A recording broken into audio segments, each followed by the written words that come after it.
Hello बच्चों, good morning. तो आज तीसरा लेक्चर है हमारा और हम स्टार्ट करते हैं फाइंडिंग पॉलिनोमियल यूजिंग रिलेशनशिप। कैसे हम पॉलिनोमियल फाइंड करते हैं अगर हमको सम ऑफ जीरोस दिया हो एंड प्रोडक्ट ऑफ जीरोस दिया हो। आज हम यही पढ़ेंगे, ठीक है।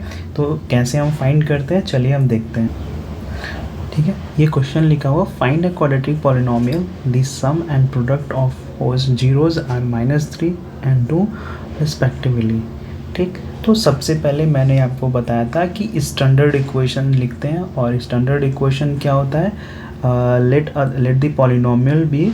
स्टैंडर्ड इक्वेशन पहले हम लिख लेते हैं, ठीक। लेट द पॉलिनोमियल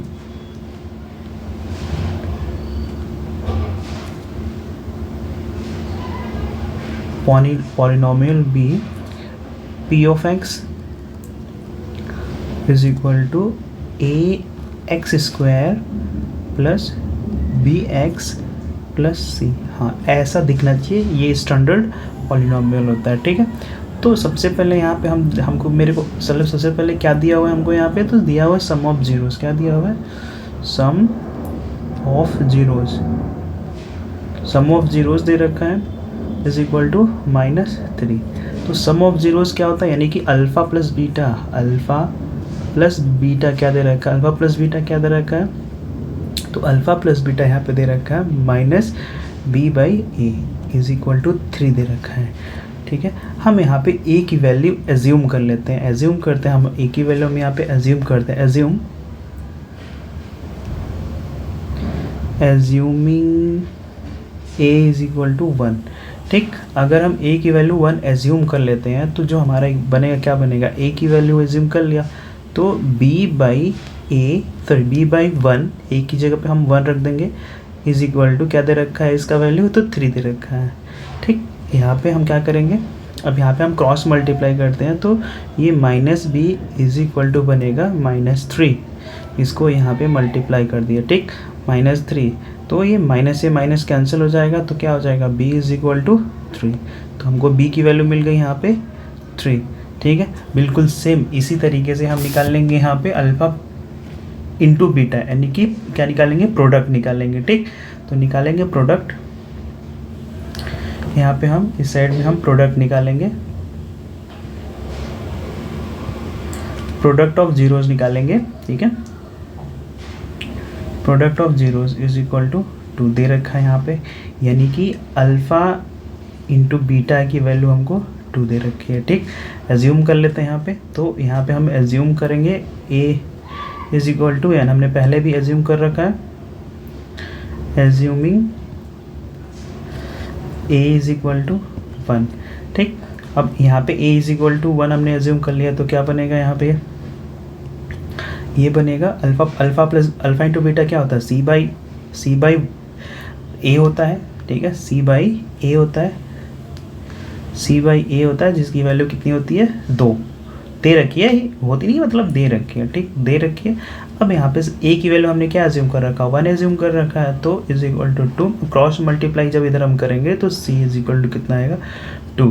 तो हमको यहाँ पे क्या क्या मिलेगा, यहाँ पे मिल गया a की वैल्यू मिल गई, एज्यूम किया था 1, b की वैल्यू मिल गई 3 और c की वैल्यू कितना मिल गया, 2। अब इससे हम बनाएंगे इक्वेशन हमारा क्या बनेगा, तो इक्वेशन हमारा स्टैंडर्ड इक्वेशन क्या था यहाँ पे, तो ax स्क्वायर प्लस bx, ठीक, और प्लस का c ये दे रखा था। अब यहाँ पे ये हमारा स्टैंडर्ड इक्वेशन है, स्टैंडर्ड इक्वेशन पे कंपेयर करो, a की जगह पे 1 है तो 1x स्क्वायर प्लस b की वैल्यू 3 तो 3x और c की वैल्यू कितना मिला था, c की वैल्यू 2। इसको अब अगर लिखना चाहे तो लिख सकते हैं x स्क्वायर, ठीक है, प्लस का 3x और प्लस का 2, ठीक, आया समझ में।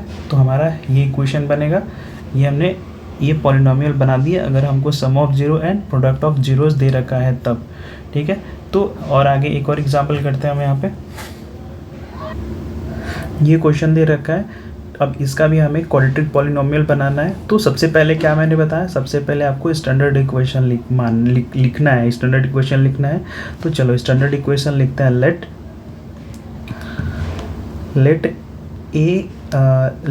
द पॉलिनोमियल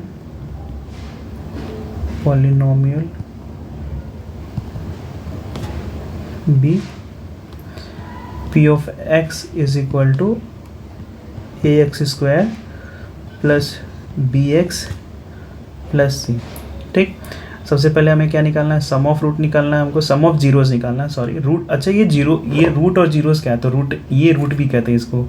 तो अब यहाँ पे सबसे पहले हम निकालेंगे sum of zeros is equal to 1/4 दे रखा है यहाँ पे। तो इसको सम ऑफ जीरो यानी कि अल्फा प्लस बीटा की वैल्यू दे रखी है, अल्फा प्लस बीटा बराबर 1/4, और अल्फा प्लस बीटा कितना होता है, -b/a होता है, इसकी वैल्यू दे रखी है 1/4। ठीक, तो यहाँ पे भी हम देखो, यहाँ पे भी हमको एज्यूम करना पड़ेगा, क्या एज्यूम करना पड़ेगा, a की वैल्यू 1, तो assuming a is equal to 1। ठीक, अब a इज इक्वल टू 1 हमने एज्यूम कर लिया, तो अब रखते हैं -b/a इज इक्वल टू 1/4, और a की जगह पे a की वैल्यू जब हमने क्या एज्यूम की, तो हमने a की वैल्यू 1 एज्यूम की, तो -b/1 इज इक्वल टू 1/4। ठीक, अब क्रॉस मल्टीप्लाई करो यहाँ पे, तो ये हो जाएगा -4b और इज इक्वल टू हो जाएगा यहाँ पे 1, इधर जाएगा तो ये 1 हो जाएगा। ठीक, 1 मान लो या -1 मान लो, ठीक है 1 मान लो, यहाँ पे 1 होगा, यहाँ पे 1। अब देखो, अब b बराबर b इज इक्वल टू क्या मिल जाएगा हमको, तो b इज इक्वल टू मिलेगा हमको, इधर आएगा तो क्या बनेगा, ये नीचे आएगा तो -1/4 बनेगा। ठीक, हमको ये पता चल गया। अब दूसरी वैल्यू देखो, इसी में दूसरा हमने क्या निकाला, अभी हमने यहाँ पे सम ऑफ जीरोस निकाल लिया। अब निकालेंगे सेम प्रोडक्ट ऑफ जीरोस। ठीक है, प्रोडक्ट निकालेंगे, प्रोडक्ट ऑफ जीरोस क्या दे रखा है यहाँ पे, -1 दे रखा है, प्रोडक्ट ऑफ जीरोस -1 दे रखा है। तो यहाँ पे भी सबसे प्रोडक्ट ऑफ जीरो यानी कि अल्फा इंटू बीटा की वैल्यू कितनी होती है, कितना होती नहीं है, मतलब दे रखा है, -1 दे रखा है। ठीक, अब यहाँ पे एज्यूम हमने किया, या ए की वैल्यू हमने क्या किया, हमने एज्यूम क्या किया है, एज्यूमिंग, कितनी अच्छी गंदी राइटिंग हो गई है, assuming a is equal to 1 रखें। अब तो ये क्या होता है, c/a होता है, जिसकी वैल्यू 1 दे रखी है, -1 दे रखी है, तो c की वैल्यू c/1, ठीक है, इज इक्वल टू -1, इधर मल्टीप्लाई हो जाएगा तो c की वैल्यू क्या निकल जाएगी, c इज इक्वल टू -1। ठीक, अब हमने क्या क्या निकाल लिया, तो हमने यहाँ पे निकाल लिया a की वैल्यू हमने निकाल लिया। अब हम देखते हैं यहाँ पे a की वैल्यू हमने निकाल लिया, a की वैल्यू हमको मिल गया 1, a की वैल्यू हमने एज्यूम किया 1, b की वैल्यू मिली है -1/4 और हमको c की वैल्यू यहाँ पे क्या मिली है, तो c इज इक्वल टू मिली है -1। अब स्टैंडर्ड इक्वेशन सबसे पहले लिखते हैं। स्टैंडर्ड इक्वेशन क्या होता है, ax² प्लस bx और प्लस का c, इस पे हम इसको कंपेयर करते हैं। तो a की वैल्यू 1 रखा है, x² प्लस b की वैल्यू क्या रखा है, -1/4 x -1। ठीक, तो हमारा इक्वेशन क्या बन जाएगा, तो हमारा इक्वेशन बनेगा, हमारा जो मेन इक्वेशन बनेगा वो बनेगा x² -1/4 x -1। अब देखो, ये तो हमारा इक्वेशन बना। अगर हम चाहते हैं इसको और अच्छा कि हमारा इक्वेशन और अच्छे से दिखे, तो हम यहाँ पे क्या कर सकते हैं, हम यहाँ पे इससे 4 से मल्टीप्लाई कर सकते हैं, क्योंकि ये अच्छा इक्वेशन, मतलब देखने में अच्छा बन जाएगा। तो आओ यहाँ पे इस इक्वेशन को 4 से मल्टीप्लाई कर देते हैं, x² -1/4x और -1।